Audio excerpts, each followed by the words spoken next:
like Silesia, somewhere in Poland and beyond the Czech border, and in Czech Republic too, there is a region like Silesia, there is something like Silesian language, and there are 500,000 people using this language, people who are very, very devoted to their identity, people who are very proud of who they are. And of course, this is your homework, if you want, of course. When you back home, you may share and like this website, and you may also ask your friends, especially your friends living abroad, to like our website too, and maybe in some time we'll make more people in the world know about our regional culture and language. I think it may happen one day. Recently, let me tell you, I had an experience that I was called by a young woman, by a girl who is born in California, and she told me that she's going to have some language classes, some conversations with me. So I was pretty sure that she is going to learn Polish, of course, because she's living in Poland right now, and learning Polish is just useful for her. But I was surprised because she's not going to learn Polish language. She doesn't speak Polish. She only knows a couple of words in Polish, but what she wanted was she wanted to learn Silesian. That was quite shocking for me. I just couldn't believe it initially. But the reason was one of her grandfathers was from Ostrava, the Silesian part of the city, and he had to leave his hometown. He traveled to America. Her parents were born in America, she was born in America as well, and now she has met a boyfriend here in Poland, so she moved back to Silesia, and she is very, very fascinated by our culture, by our industry, and then she is going also to learn Silesian. So I'm having some private lessons with her.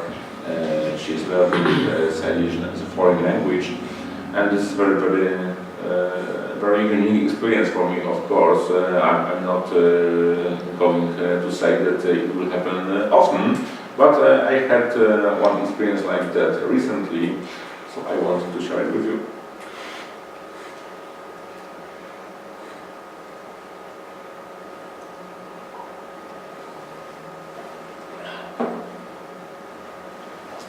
Any questions coming to me? Please, anyone? Yes. When did you write your first book? I have written 4 books by now, so it means that 4 years ago I started, because we are trying to publish 1 book in a year. We are very regular. We are publishing the books about February, because February is the International Day of the Lesser Used Languages. So on this occasion we are publishing another book every year. So the first book was published in 2013, right? 4 years ago was 13. And of course, back then times were quite different because we had no idea if anyone will want to buy it. So it was the issue was just 500 books. We were afraid. I was lucky to meet a guy called Peter Długosz. He invested in this book despite of he didn't know if it will be profitable anyhow. And this book, this is the orange one, this book was printed 5 times.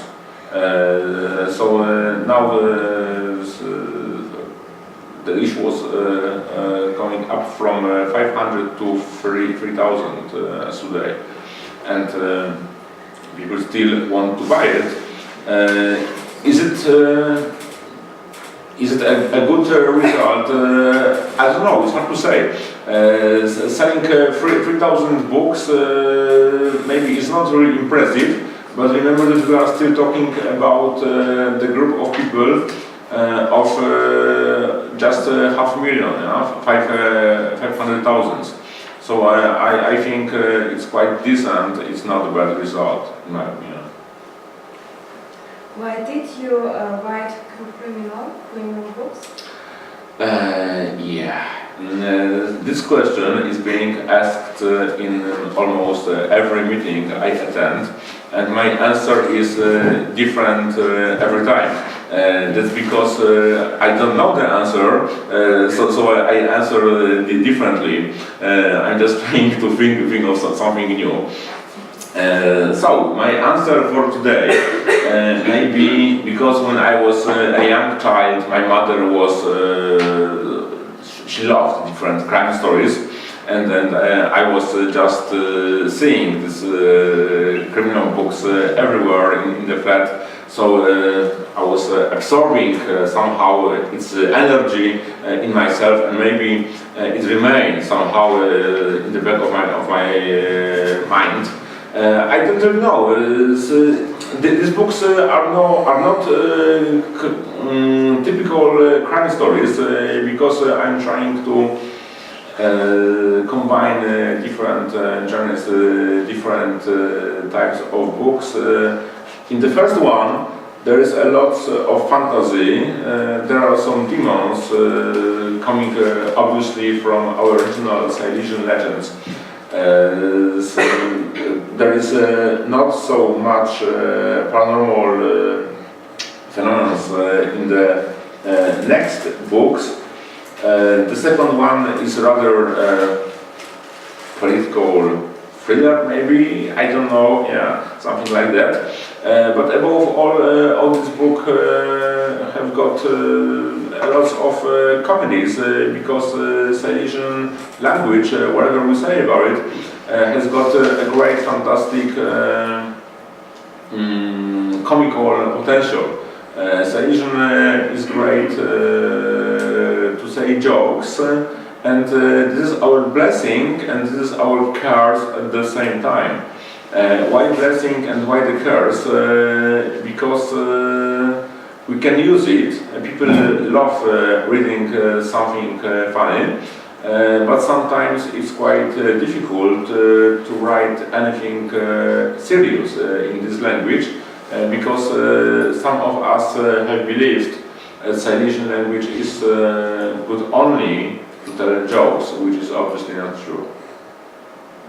What is skoro in English? Yeah, I heard one interesting answer, an alien. There was a kind of competition.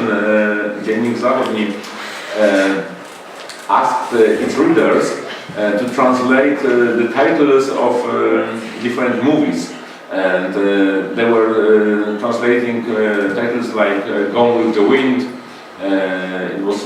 It was Luftem in Silesian or something like that, and someone was also trying to translate the famous series of movies about alien. You know, Sigourney Weaver and this alien in this spaceship, and someone translated Gorl as alien. So someone coming from somewhere out there, somewhere mysterious. Somewhere we don't know much about, like Sosnowiec and other mysterious cities. How long do you usually write one book? Of course, I'm not a professional writer, so it depends on many factors, like the number of seats in the train. Yes, that's true. I usually write in trains and in the train stations too. Because I work as a teacher in one of the schools in Tychy, and you know that teachers are people who don't have much free time. The most time I find for my writing is when I'm traveling from home to work and back home, then in the train, at the train stations. It really depends.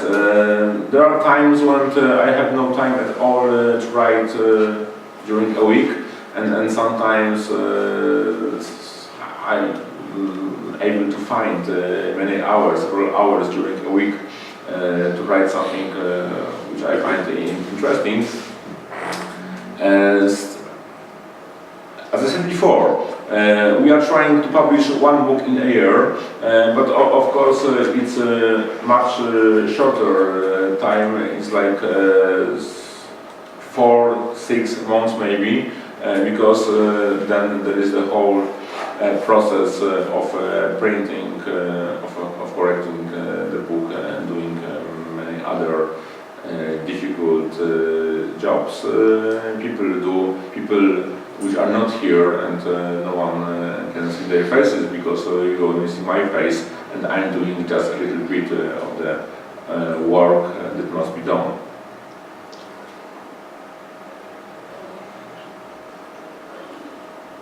Are you working on the fifth part of Komisarz Hanusik's story? Yeah, we are thinking about it, but I'm right now I'm working on a couple of things at the same time, which means that I have started some of them, and I can't say right now which one will be finished first. We'll see. I'm not sure if the 5th part will be published next year in February. It's possible, but I'm not sure. I'm also thinking about something else. I would like to introduce some other characters too, because Silesian literature hasn't got many interesting characters, so I'm really going to introduce. Whoa! Let me close it. Okay. All right. Oh, that's another question.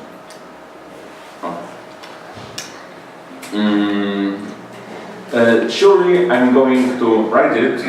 I'm not going to say farewell to Achim Hanusik, because I like the guy, but I am also thinking about some other hero, and this time I'm thinking about the female hero, just to do something else.